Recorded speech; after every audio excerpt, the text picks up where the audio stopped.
For the past century, the secular world has largely accepted a religious argument justifying Israel's occupation of Palestine.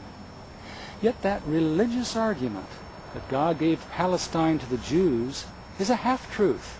The whole truth is that God repeatedly warns in the Old Testament that if the Jews do not obey him, practicing justice and righteousness, he will expel them from their promised land. They cannot come back until they obey.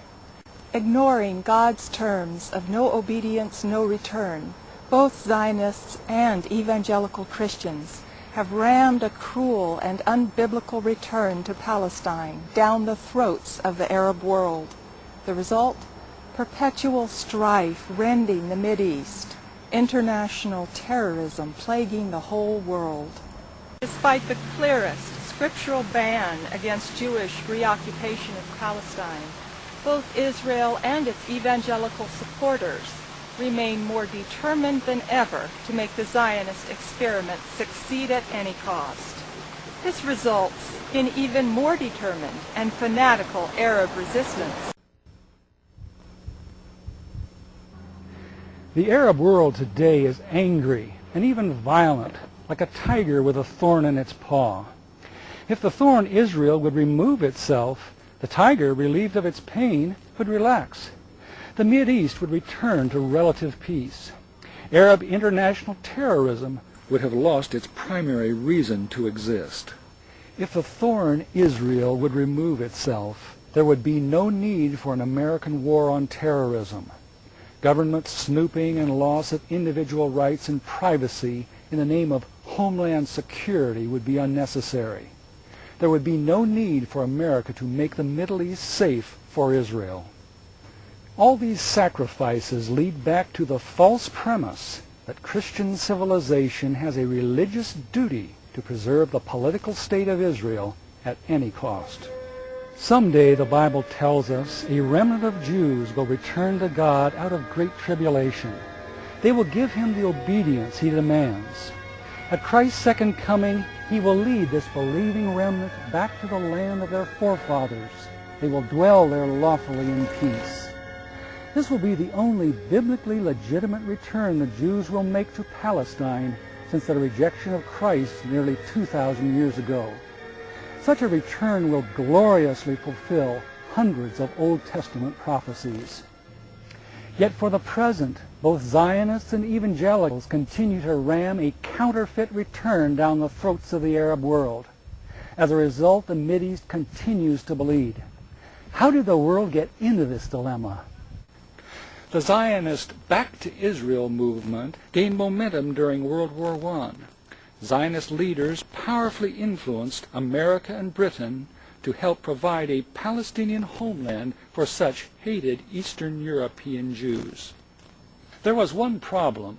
The Turks, ancient rivals of Western civilization, had ruled the majority of the Middle East for 400 years. They also opposed a Jewish homeland in Palestine.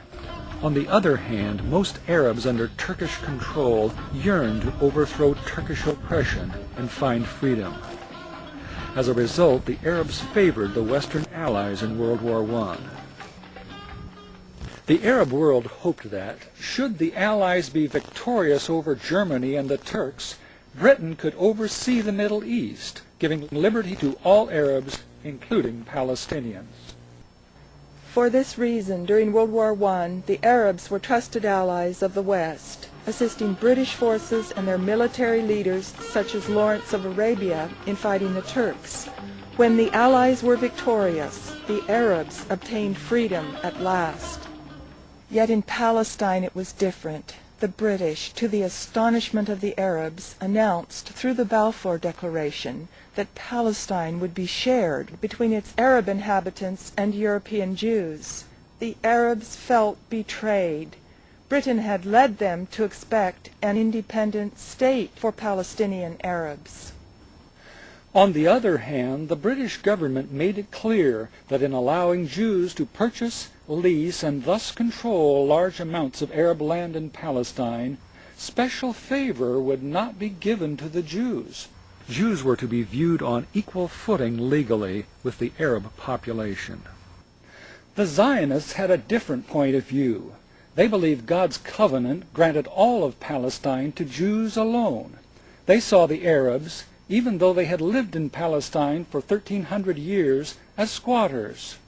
The task before the Zionists, even from their earliest beginnings, was the removal of the Arabs.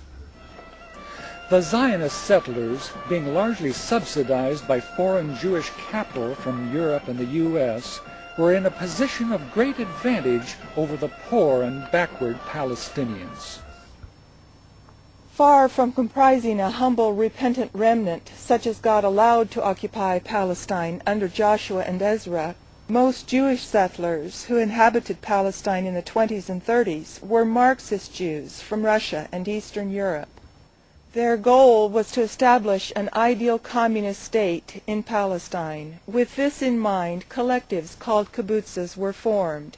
Built on Marxist ideals, these were established on land obtained from the Arabs. Only Jews were allowed to farm and benefit from them. For the most part, no Arab labor was permitted, nor were Arab goods purchased. The result of this abrasive policy of economic separation was that as early as the 1920s, Palestine had become polarized. The Zionists, disregarding the territorial rights of the Arabs, did all they could to economically elbow the Palestinians out of the land of their ancestors. The Arabs, realizing the Zionists would settle for nothing less than total control of Palestine, became embittered. During 1936, Arab riots flared throughout Palestine. The British government also was displeased with Zionist dominance of the Arab population.